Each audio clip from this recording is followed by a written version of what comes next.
And good morning, everyone. ISIS did it. That's what French President Francois Hollande said this morning about the attackers who brought terror in the night to the City of Light. He called it an act of war, and ISIS wasted no time answering.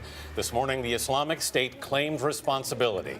In a statement, it says the bloodshed is a response to France's campaign against its fighters, calling it an insult to Islam. ISIS threatened to keep targeting France. At least 127 people were killed in the relentless attacks at venues ranging from a soccer stadium to a concert hall. President Hollande was among those rushed to safety. All 8 of the known terrorists are dead. 7 blew themselves up with suicide belts. Police found a Syrian passport on the body of one of the bombers. Overnight, Hollande mobilized 1,500 troops to patrol the streets of Paris after the deadliest violence there since World War II. The world is scrambling to help. President Obama promises the U.S. will stand with its oldest ally. The attackers targeted half a dozen sites in Paris. The entire country of France is under a state of emergency. President Hollande says the killers got help from inside the country. Many victims were caught in the Bataclan theater where panic unfolded.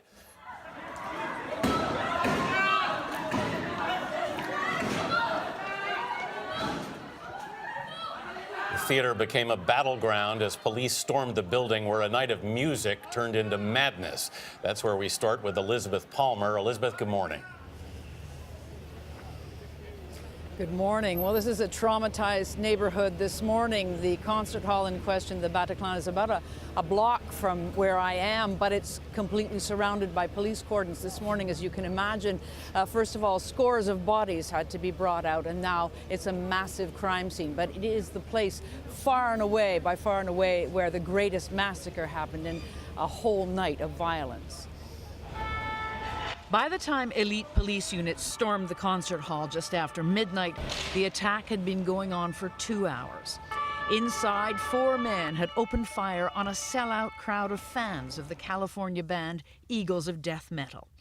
Confusion became a panicked frenzy.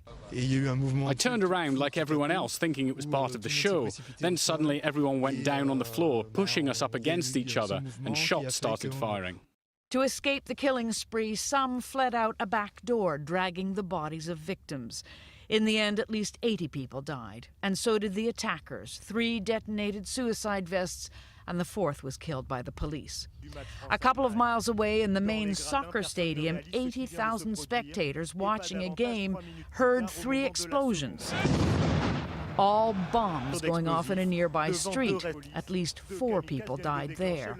At first, the spectators milled around the field, waiting for the all-clear, and then filed out, singing the French national anthem in collective defiance of terrorism. France's President Francois Hollande, who had been at the game, was hustled to safety. Later, visibly shaken, he told the nation, terrorists must be shown they'll face a united France that will not let itself be intimidated. In yet another of the coordinated attacks, terrorists began shooting at or near 3 restaurants in a lively central Paris neighborhood, killing 18 people. This is the deadliest attack in Europe since the Madrid train bombings in 2004. But it's the second in Paris in less than a year. Back in January, extremists attacked the satirical magazine Charlie Hebdo here, as well as a Jewish supermarket. ISIS has now claimed responsibility in a post, and it does look authentic. It comes from their official media arm, and it says unequivocally 8 brothers armed with automatic weapons, wearing explosive belts, fired their weapons into the heart of Paris last night. Anthony? Elizabeth Palmer, thanks, Liz.